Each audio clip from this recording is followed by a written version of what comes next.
stream the language. You know, on the market today, there's a ton of locator calls out there, and the one that everybody tries to master is the barred owl. For some reason, the turkey and the barred owl just don't seem to get along, and I think a turkey is not a fan of any predator, whether it be a crow, whether it be a hawk, whether it be an owl, whatever it is, they seem to shot gobble at it. But in today's world of turkey hunting, everybody wants to try to mimic the barred owl, and we have an array of calls that do that, but a majority of us try to do it with our natural voice. And there's a lot of people that say, how do you do that? Or how do you even go about doing that? Well, years ago, Dick Kirby came up with the saying, who cooks for you, who cooks for you all? Start by just learning how to control the air through your vocal cords up from your diaphragm. And it's more of a whoo. If you can make that sound just whoo, you've already gotten way past most people. Now, if you take that whoo and tighten up your throat to whoo, to where you're really vibrating your vocal cords in a whoo, whoo, whoo. The higher you go depends on how tight you tighten up your throat. So let's take the whoo and put in the who cooks for you.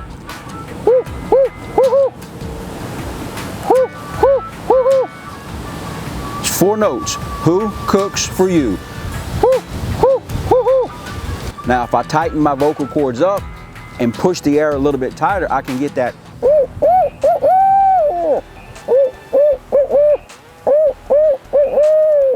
A low owl, if I want to try to get a little bit higher, I tighten my vocal cords up and really funnel that air right across my vocal cords. And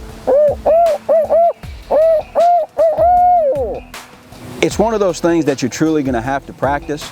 The key to it is practice in the truck, practice in the shower, or practice in the garage, because if you practice in the living room or you practice in the kitchen, your wife's going to hate you for it. But use those first 4 notes, and once you get those 4 notes down, then you can add the rest of it to it, which is the who cooks for you all. And that you all at the end is the roll of an owl's note that goes. And what I'm doing there is just opening my vocal cords up, taking my throat that's real narrow to get that. And what I'm doing is opening my throat and letting that more air come out to get that lower note. So learning how to mimic an owl is crucial. Whether you do it with a call, whether you do it with a natural voice, it's all about rhythm and cadence, just like in duck calling and just like in turkey calling. The more realistic you make it, the better off you're going to be in the woods.